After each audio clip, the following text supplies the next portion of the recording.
અમેરિકાના વિવિધ એરપોર્ટ્સ પરથી અનડોક્યુમેન્ટેડ ઇમિગ્રન્ટ્સને પકડવામાં આવી રહ્યા છે. તેવામાં ઓગસ્ટ 9ના રોજ એટલાન્ટા એરપોર્ટ પર એક યુએસ સિટીઝનને આઈસના એજન્ટ્સે હથકડી પહેરાવી દીધી હોવાનો એક ચોંકાવનારો મામલો સામે આવ્યો છે.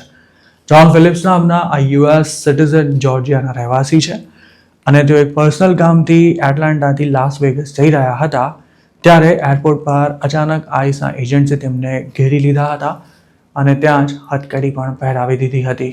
રવિવારના રોજ બનેલી આ ઘટનામાં જ્હોન ફિલિપ્સ ડેલ્ટા એરલાઇનની ફ્લાઇટ લેવાના હતા, પણ અચાનક જ તેમને ડિટેન કરી લેવાતા તેઓ ફફડી ગયા હતા.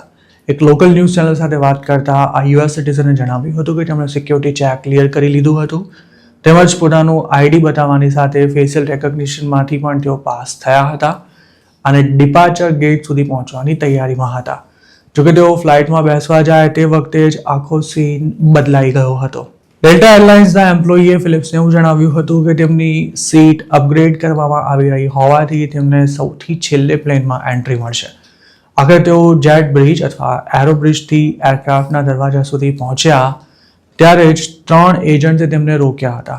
ફિલિપ્સનું કહેવું છે કે તેઓ પ્લેનના દરવાજાથી માંડ 3-4 ફીટ દૂર હતા. તે જ વખતે તેમને અટકાવવામાં આવ્યા હતા અને એકેય સવાલ પૂછ્યા વિના તેમને પકડીને સીધા દિવાલ તરફ મોઢું રાખી ઊભા રાખી દેવાયા બાદ બીજી જ સેકન્ડે હાથકડી પહેરાવી દેવાઈ હતી. સ્થિતિની ગંભીરતા પારખી ગયેલા ફિલિપ્સે આઈસના એજન્ટ સાથે કોઈ રકઝક કરવાનું ટાળ્યું હતું.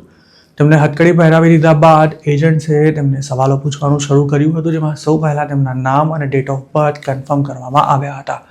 ફિલિપ્સે તે જ વખતે એજન્ટ્સને કહી દીધું હતું કે પોતે યુએસ સિટીઝન છે. જોકે તેમ છતાં પણ તેમને 5 મિનિટ સુધી હથકડી પહેરેલી હાલતમાં જ ઊભા રાખવામાં આવ્યા હતા. આ દરમિયાન એજન્ટ્સે પોતાની સિસ્ટમમાં તેમનો ડેટા ચેક કરતા તેમનું સ્ટેટ આઈડી મળી આવ્યું હતું. પોતાની ભૂલનો અહેસાસ થતાં તેમને એક શખ્સનો ફોટો બતાવી એજન્ટ્સ દ્વારા એવું જણાવાયું હતું કે તેમની ઓળખ કરવામાં ભૂલ થઈ જતા આ ગફલત સર્જાઈ છે. જોકે આઈસના એજન્ટ્સે ફિલિપ્સને જે શખ્સનો ફોટો બતાવ્યો હતો તેનો ચહેરો સાવ અલગ હતો. તેમનામાં સમાનતા બસ એટલી જ હતી કે બંને વ્હાઇટ હતા. એજન્ટ્સે ફિલિપ્સને એવું પણ જણાવ્યું હતું કે જે શખ્સને તેઓ શોધી રહ્યા હતા તેનું નામ પણ ફિલિપ્સ જ છે અને બંનેની ડેટ ઓફ બર્થ પણ સેમ છે. જોકે ફિલિપ્સને હથકડી પહેરાવતા પહેલા તેનો દેખાવ ચેક કરવાની એજન્ટ્સે તસ્દી નહોતી લીધી. એટલું જ નહીં, પબ્લિક પ્લેસ પર તેમને હથકડી પહેરાવવા અંગે ત્રણેયમાંથી એકેય એજન્ટે તેમને સોરી સુદ્ધા નહોતું કહ્યું. આ ઘટનાએ આઈસ દ્વારા એરપોર્ટ્સ પર કરાઈ રહેલી કાર્યવાહી સામે અનેક સવાલો પણ ઊભા કર્યા છે. સૌ પહેલાં તો એરલાઇન્સના સ્ટાફે કેમ ફિલિપ્સને સૌથી છેલ્લે પ્લેનમાં પ્રવેશવા માટે જણાવ્યું તેમજ એજન્ટ્સે કયા આધાર પર ફિલિપ્સને પકડીને તેમને હથકડી પહેરાવી દીધી તેવા સવાલો કરવામાં આવી રહ્યા છે. અમેરિકાના કાયદા અનુસાર કોઈ વ્યક્તિને શકના આધારે ડિટેન કરવા પાછળ પણ સજ્જડ કારણ હોવું જોઈએ. ખાસ તો ઇમિગ્રેશન એન્ફોર્સમેન્ટમાં માત્ર કોઈનો ચહેરો જોઈ તેની પાસેથી આઈડી માંગવા ઉપરાંત તેની ધરપકડ કે ડિટેન્શન નથી કરી શકાતા. ફિલિપ્સનું કહેવું છે કે એરપોર્ટ પર સિક્યોરિટી ચેક ઉપરાંત પોતાનો ચહેરો સ્કેન કર્યા બાદ પણ કેમ તેમને પકડવામાં આવ્યા.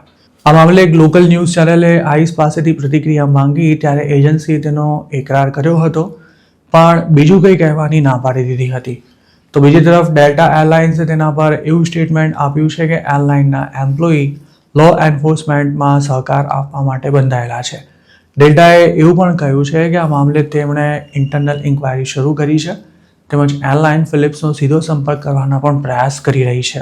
એરપોર્ટમાં પેસેન્જર્સના આઈડી ચેક કરવાનું કામ ટીએસએ કરે છે પણ તેના એજન્ટ્સ કોઈ ઇલીગલ ઇમિગ્રન્ટની ધરપકડ નથી કરી શકતા. આઈસ અને ટીએસએ વચ્ચે મે 2025માં કોન્ટ્રાક્ટ થયો હતો જેના હેઠળ વિઝા એક્સપાયર થઈ ગયા હોય તેમજ ફાઇનલ રિમૂવલ ઓર્ડર ઇસ્યુ થઈ ચૂક્યા હોય તેવા લાખો લોકોનો ડેટા ટીએસએ સાથે શેર કરાયો હતો. આ તમામ લોકોના નામ અને ડેટ ઓફ બર્થની વિગતો ટીએસએ પાસે આવી ગયા બાદ તેમાંથી કોઈ પણ જો ડોમેસ્ટિક ફ્લાઇટની ટિકિટ બુક કરે તો ટીએસએના એજન્ટ્સે તેની જાણ થઈ જાય છે અને તેઓ આ માહિતી આઈસને આપી દે છે. આ ઇન્ફોર્મેશનમાં મોટાભાગે નામ અને ડેટ ઓફ બર્થ જ હોવાથી એટલાન્ટા એરપોર્ટ પર જે ગફલત થઈ તે ગમે ત્યાં અને ગમે તેની સાથે થઈ શકે છે. હાલ એરપોર્ટ પરથી જેમને પકડવામાં આવી રહ્યા છે તેવા મોટાભાગના અનડોક્યુમેન્ટેડ ઇમિગ્રન્ટ્સ ઓવરસ્ટે થઈ જનારા છે. યુએસ મીડિયાના રિપોર્ટ્સ અનુસાર હાલના દિવસોમાં એરપોર્ટ પરથી રોજના 20થી 40 લોકોની ધરપકડ કરવામાં આવી રહી છે. આમ તો ડીએચએસે અત્યાર સુધી આ કાર્યવાહી અંગે કોઈ જ ફોડ નહોતો પાડ્યો પણ આવી કેટલીક ઘટનાના વિડીયો ખાસા વાયરલ થયા બાદ ઉહાપોહ મચતા ડીએચએસે તેનો સ્વીકાર કરતા જણાવ્યું હતું કે એક્સપાયર્ડ વિઝા પર યુએસમાં રહેનારા લોકો તેના ટાર્ગેટ પર છે અને તેમને પકડવા માટે TSAની મદદ લેવામાં આવી રહી છે.